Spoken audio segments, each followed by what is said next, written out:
প্রথম বলি সিপিএম কে নিয়ে, আমাদের বামফ্রন্টকে নিয়ে, আমাদের ৩৪ বছরের বাংলার সর্বনাশের মূল কারিগরকে নিয়ে। বিগত তৃণমূল জামানায় ১৫ বছর ধরে সিপিএম অন্তত ১৩৩টা স্কোপ পেয়েছিল, বন্ধ, ধর্মঘট এবং নানাভাবে সরকারের বিরোধিতা করার সুযোগ পেয়েছিল, সরকার করে দিয়েছিল।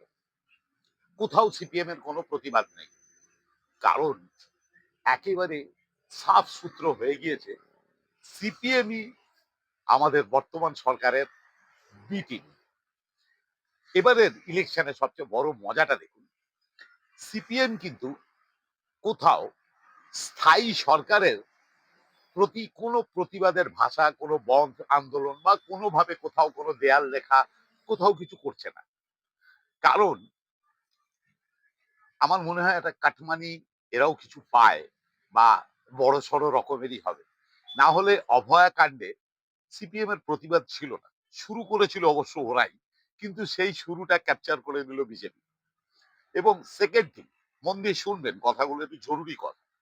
সেকেন্ড থিং, কয়েক দশক ধরে আপনি লক্ষ্য করে দেখবেন মমতা বন্দ্যোপাধ্যায় ক্ষমতায় আসার আগে প্রত্যেক দিন বধ ধর্মঘট করে করে সরকারের বিরোধিতা করে নানান ভাবে সমস্ত মানুষকে মানে হেনস্থা করে জনজীবন বিপর্যস্ত করে একটা মহিলা ক্ষমতায় এলো।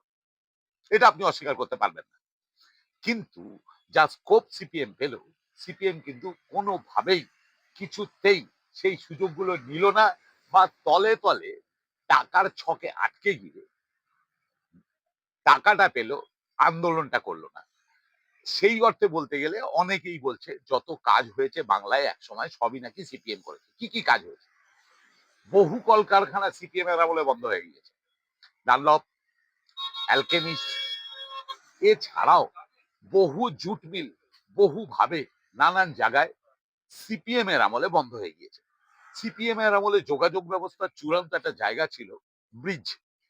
দেখুন সে সমস্ত ব্রিজ, একটা ব্রিজও ঠিক নেই, সমস্ত ভেঙে পড়েছে, অ্যাক্সিডেন্ট হয়েছে, নানান ঘটনা ঘটেছে। এখন সিপিএম বড় বড় কথা বলছে এবং এখনো সেই ঔদ্ধত্য নিয়ে বাংলার বুকে শাসন নিতে আছে। কি করে ওরা চায়, কি করে ওরা ভোটে দাঁড়ায়, ওদের তো থাকার কথাই নয়, তো মুছে যাওয়া উচিত। সেই সিপিএম এখনো লাল পতাকা নিয়ে, এরা অ্যাকচুয়ালি দেশদ্রোহী। কিন্তু একটু ঠান্ডা মাথায় ভাববেন, সিপিএম কখনো ভারতবর্ষের ফ্ল্যাগ হাতে নেয় না। কি অদ্ভুত ব্যাপার।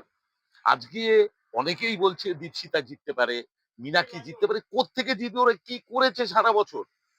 প্রত্যেকে অধ্যত্ত এবং ওদের পড়াশুনো নিয়ে বিরাট গর্ব, ওরা বিরাট কিছু করেছে। এরাই কি করে বলে আমরা সাধারণ মানুষের জন্য কাজ করব? এরা কখনো কাজ করবে না।